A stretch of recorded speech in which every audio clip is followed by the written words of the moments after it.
नमस्कार साथियों, स्वागत है आपका स्टूडेंट लाइफ की इस डिजिटल कक्षा में। मैं तरुण आज आपको पढ़ाने वाला हूं कक्षा 10 का चैप्टर जो है पहला, जिसका नाम है रासायनिक अभिक्रिया एवं समीकरण। देखिए, केमिस्ट्री का जो ये चैप्टर है रासायनिक अभिक्रिया एवं समीकरण, ये बहुत ही ज़्यादा महत्वपूर्ण टॉपिक हमारे लिए हो जाता है, बहुत ही ज़्यादा महत्वपूर्ण चैप्टर हमारे लिए हो जाता है। क्योंकि पहली बात तो ये है कि ये जो चैप्टर है ये हमारी जो किताब है उसका पहला चैप्टर है और इसके अलावा केमिस्ट्री का भी एक महत्वपूर्ण चैप्टर है। तो आइए अपन रासायनिक अभिक्रिया को समझते हैं कि क्या है रासायनिक अभिक्रिया और जाने कि इसके क्या क्या उपयोग है। तो देखिए, जैसा कि मैंने आपको बताया सबसे पहले कि चैप्टर का नाम आपको दिया हुआ है रासायनिक अभिक्रिया एवं समीकरण। तो रासायनिक अभिक्रिया क्या होती है, सबसे पहले अपन चैप्टर के नाम को ही जान लेते हैं। रासायनिक अभिक्रिया क्या होती है?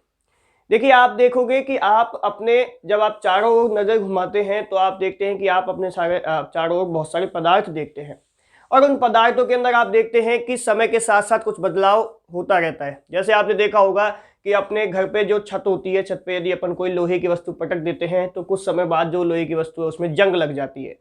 ऐसा ही आपने देखा होगा कि रात को जब दूध को खुला छोड़ दिया जाता है तो दूध जो है जम जाता है, ठीक है, या वो गाढ़ा हो जाता है। ठीक है, तो दूध जो है वो किस में बदल गया? दही में बदल गया। जब उसके अंदर थोड़ा सा अम्ल डाल दिया जाता है, जैसे अपन ने क्या बोलते हैं उसको, या तो नींबू डाल दो या जामन डाल दो, ठीक है, यदि वो चीज डाल दी जाती है तो दही जो है वो दूध जो है किस में बदल जाता है? दही में बदल जाता है। तो ये जो कुछ परिवर्तन अपन देखते हैं ये सब क्या है? ये सब रासायनिक परिवर्तन है। इसके साथ साथ कुछ अपन ऐसे भी परिवर्तन देखते हैं, जैसे अपन ने देखा कि मान लो हमारे पास पानी है और पानी को अपन ने फ्रीजर के अंदर रख दिया तो फ्रीजर के अंदर क्या हो गया? पानी जो है किस में बदल गया? बर्फ में बदल गया। तो ये भी क्या एक प्रकार का परिवर्तन है कि पदार्थ जो है अपनी अवस्था क्या कर रहा है? बदल रहा है, पदार्थ अपने गुण बदल रहा है। तो सबसे पहले बात आती है कि परिवर्तन क्या होता है।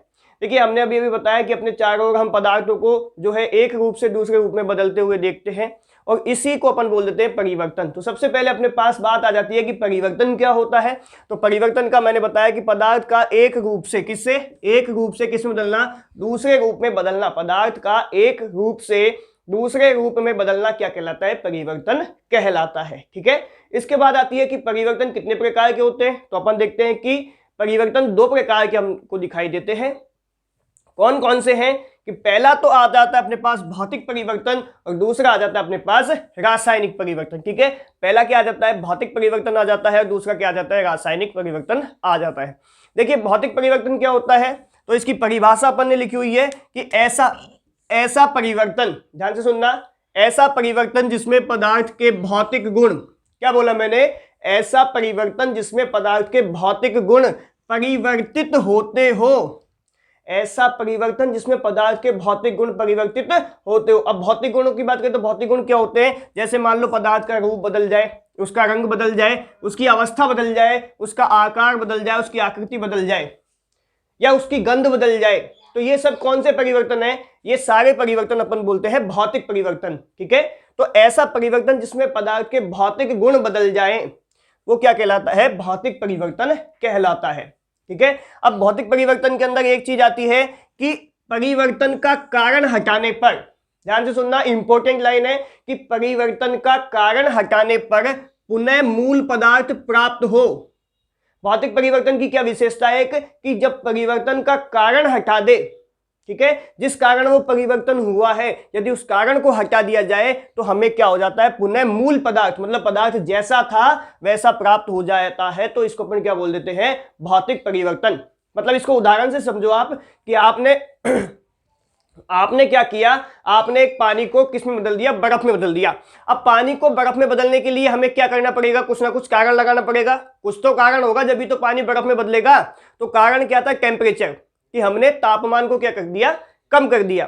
ठीक है, हमने तापमान को क्या कर दिया? कम कर दिया। हम कितने पे ले आए? 0 डिग्री सेल्सियस पर अपन उसको ले आए।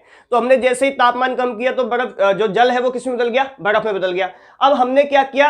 जितना तापमान कम किया था उतना तापमान वापस हमने निकाल लिया, मतलब तापमान उतना ही कर दिया जितना पहले था। तो हमने देखा कि जो बर्फ थी वो वापस किस में बदल गई? जल में बदल गई, मतलब पुनः अपनी मूल अवस्था के अंदर आ गई। बात समझ में आ गई है? तो इसको अपन ने क्या बोला है? इसको अपन ने बोला है भौतिक परिवर्तन, कि ऐसा परिवर्तन जिसमें परिवर्तन का कारण यदि हटा दिया जाए तो पदार्थ अपनी मूल अवस्था के अंदर क्या हो जाता है? वापस आ जाता है।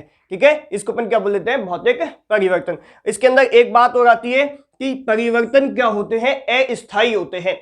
परिवर्तन क्या होते हैं, अस्थायी होते हैं। ऐसा नहीं है कि एक बार परिवर्तन हो गया तो वो वैसा ही रहने वाला है, नहीं, उसको वापस अपन क्या कर सकते हैं, उसकी मूल अवस्था में ला सकते हैं। ठीक है, तो इसके उदाहरण की बात कर लेते हैं। जैसे आप अभी मैंने बताया एक उदाहरण, तो जो जल है उसका किसमें बदलना, बर्फ में बदलना। ठीक है, किसमें, जल का किसमें बदलना, बर्फ में बदलना। अब हो सकता है कि जल को आप वाष्प में बदल दो, ठीक है, जल को आप भाप में बदल दो, तो ये भी क्या है, भौतिक परिवर्तन है। देखिए जो जल होता है उसकी तीन अवस्थाएं होती है, एक तो होता है ठोस, द्रव, गैस।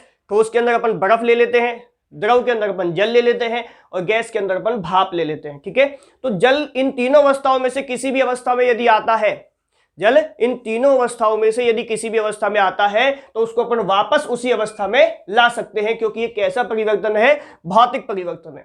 ऐसे अपन एक और उदाहरण देखते हैं कपूर का, कि कपूर या नौसादय के अंदर अपन ऊर्ध्वपातन की क्रिया देखते हैं। किसके अंदर, कपूर या नौसादय के अंदर, देखते हो नहीं देखते।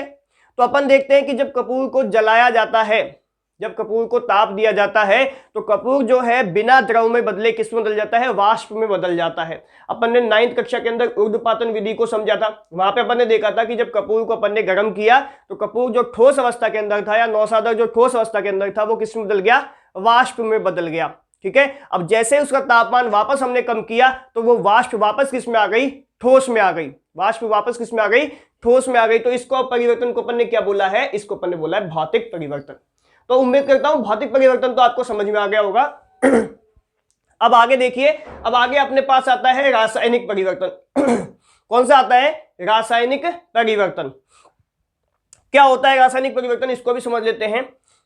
बिल्कुल कठिन नहीं है कि ऐसा परिवर्तन, ध्यान से सुनना, ऐसा परिवर्तन जिसमें पदार्थ के रासायनिक गुण, यहां क्या था, भौतिक गुण, यहां क्या है, रासायनिक गुण, कि ऐसा परिवर्तन जिसमें पदार्थ के रासायनिक गुण तथा संगठन, संगठन मतलब जिससे मिलकर वो बना हुआ है, जिस पदार्थ में जितने परमाणु है या जितने अणु है, उन जिन अणु परमाणुओं से मिलकर वो बना हुआ है, यदि उनमें परिवर्तन हो जाए, कि ऐसा परिवर्तन जिसमें पदार्थ के रासायनिक गुण तथा संगठन में परिवर्तन हो, तो ऐसा परिवर्तन क्या बोला जाता है, रासायनिक परिवर्तन बोला जाता है। या इसी को अपन बोल देते हैं रासायनिक अभिक्रिया।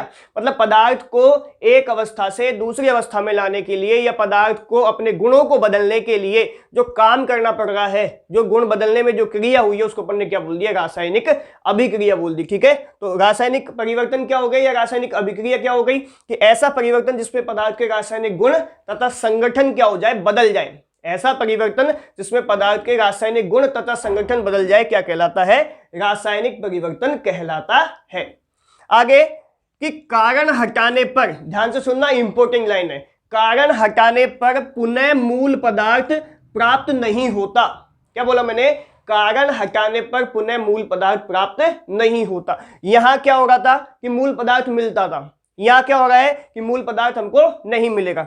जैसे आप इसको ऐसे समझो कि आपने जो है दूध से क्या जमाया, दही जमाया।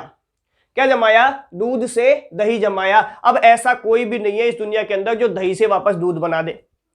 दूध, दही से दूध नहीं बन सकता, दूध से दही बन जाएगा एक बार, लेकिन एक बार यदि दही जम गया तो जम गया।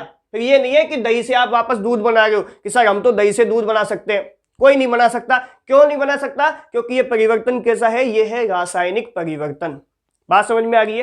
तो रासायनिक परिवर्तन के अंदर क्या बताया मैंने, कि मूल पदार्थ का कारण हटाने पर, पदार्थ के अंदर जो परिवर्तन हुआ है, परिवर्तन का कारण हटाने पर पुनः मूल पदार्थ प्राप्त नहीं होता। अब यदि मूल पदार्थ नहीं मिलेगा तो परिवर्तन कैसे हो जाएंगे, स्थायी हो जाएंगे। परिवर्तन कैसे हो जाएंगे, स्थायी हो जाएंगे, और इसके अंदर हमेशा और हमेशा कोई नया पदार्थ हमको मिलेगा।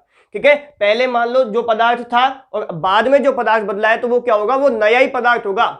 उसके गुण, उसका सूत्र, उसके सारी चीजें क्या हो जाएंगे, बदल जाएंगे। तो क्या बोला मैंने, कि परिवर्तन का कारण हटाने पर मूल पदार्थ प्राप्त नहीं होता है। मतलब परिवर्तन कैसे होते हैं, स्थायी होते हैं। ठीक है, परिवर्तन क्या होते हैं, स्थायी होते हैं। इसको अपन बोल देते हैं रासायनिक परिवर्तन या रासायनिक अभिक्रिया।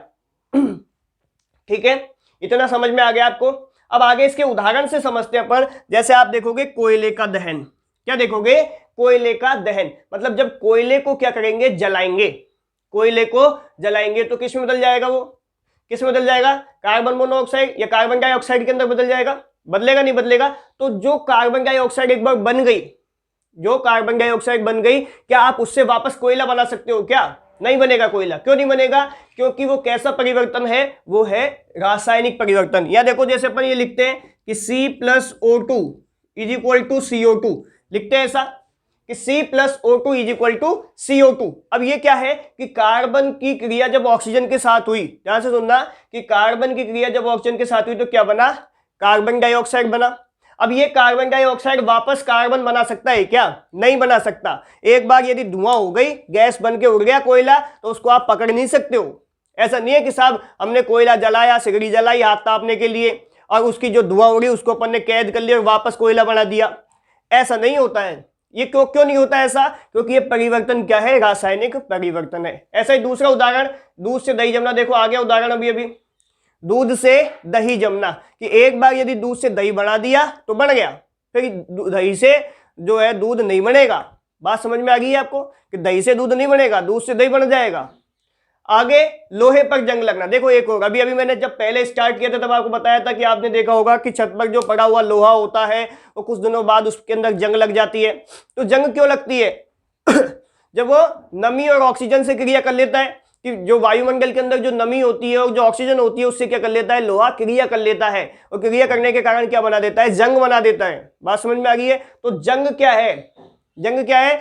लोहे का नाशक बोल सकते हो आप इसको, लोहे को खत्म करने वाला। लोहे को कोई खत्म नहीं करता, कौन करता है? जंग खत्म कर देती है।